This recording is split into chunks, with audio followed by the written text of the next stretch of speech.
Hello ladies and gentlemen, and welcome back to my channel for another Hot Toys ACGHK 2025 figure preview video.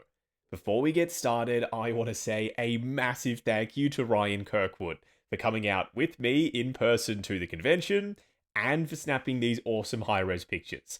Show Ryan some love in the comments below because without him, this series literally would not be possible.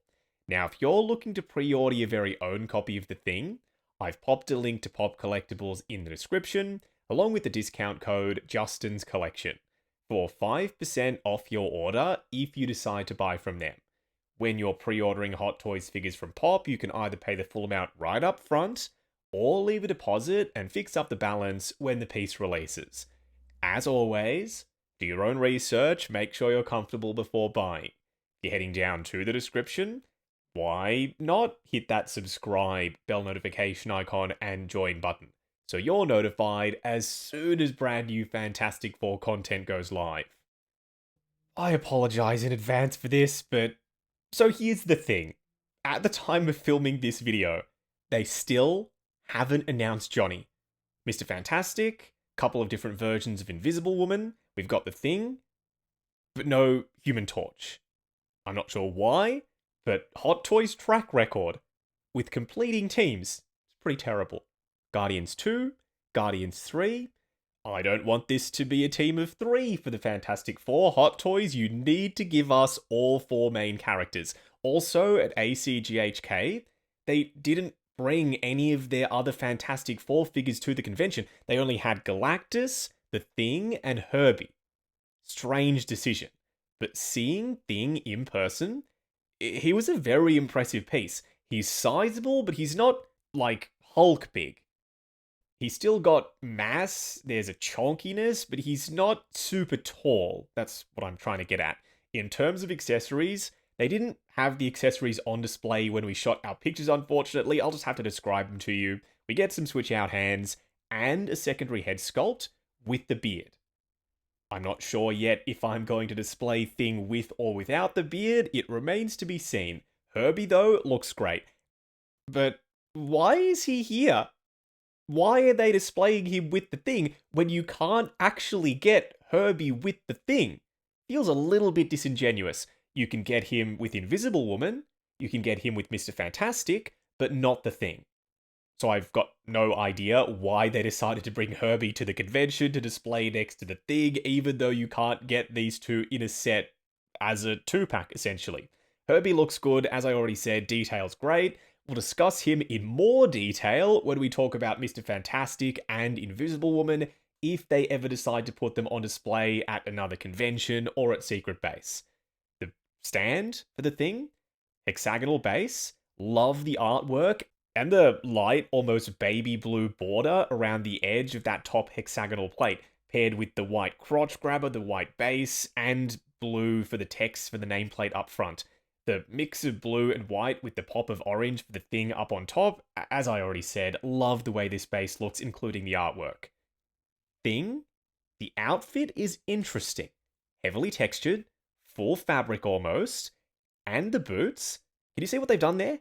How the top part for the boots are integrated into the pants. Then we've got sculpted plastic feet. It's a split cut design, but it allows this to look almost entirely seamless, yet you'll still get plenty of range out of the ankles. And it doesn't add much bulk around the base part for his legs. If there was a sculpted plastic boot over the pants, and then the pants are already thick fabric over the body, then he would have looked too bulky. This quite a genius way of getting the boots integrated into the look of the outfit without going too large. There's some pinstriping on the pants. Then for the shirt, there's some areas where there's some heavy line work, there's smoother sections, and you can see his rocky torso underneath the fabric for the outfit because the shirt is removable. I'm not going to remove it. This isn't really a spoiler from the movie. He doesn't go for the shirtless look very often, if really at all. Like, we see it in the trailer, we see that scene in the movie, but it's not his iconic look. Most of the time, he's got the shirt on, so for my Thing, he is going to be wearing a shirt. Unfortunately, it seems like they prioritize the shirt off look because they've given him seamless arms. That is brilliant for displaying him with the shirt off, but like I already said, that's not his default look in the movie. So now we've got limited articulation at the elbows. The material, if it's anything like Thanos or Hulk or Venom, it's likely to crack over time if you leave him in a pose with his elbows bent. And I'm nervous about dye transfer from the blue shirt onto that rubbery material for the body. Could be a non-issue, still something to be aware of. He also came across a little bit smoother in the film. You couldn't see all that jaggedness underneath the shirt. Look at the cuffs there. They're very bulky because it's a thick material over a sculpted plastic rocky body. There's also a seam at the wrist for the switch out hands. That's unavoidable. I feel like they made some compromises to make the shirt removable. This head sculpt, though, is perfection. Look at the lighter dry brush, highlighting the craggly texture for the rocks. The big chonky eyebrow, the brow piece that sticks out on either side of the head, that piercing blue for the eyes, and we've got moving eyes with not just this head sculpt, but the bearded one as well. If you're a Thing fan, if you're a comic book Thing fan, you're thinking about maybe getting two of these, I don't blame you. You could have one displayed with the shirt off and the beard, and the other one displayed with this head sculpt and the shirt on. I'm not sure if I'm going to grab two. I reckon one thing is enough, but never say never. We'll have to wait and see on that. The likeness, I guess, to the CGI thing. I mean, there was a practical costume, but he was mostly CGI, is spot on for me.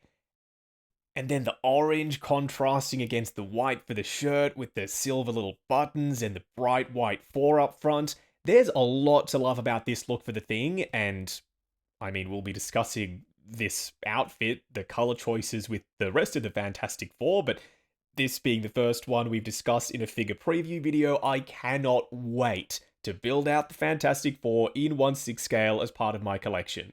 Now I'm going to pre-order mine from Pop Collectibles. I've popped a link to their site in the description, along with the discount code Justin's Collection, for 5% off your order if you decide to buy from them. As always, do your own research, make sure you're comfortable before buying. If you're heading down to the description, why not hit that subscribe, bell notification icon, and join button if you like the sound of seeing your name in the end credits of my reviews. Like, comment, and subscribe. We'll catch you in the next video.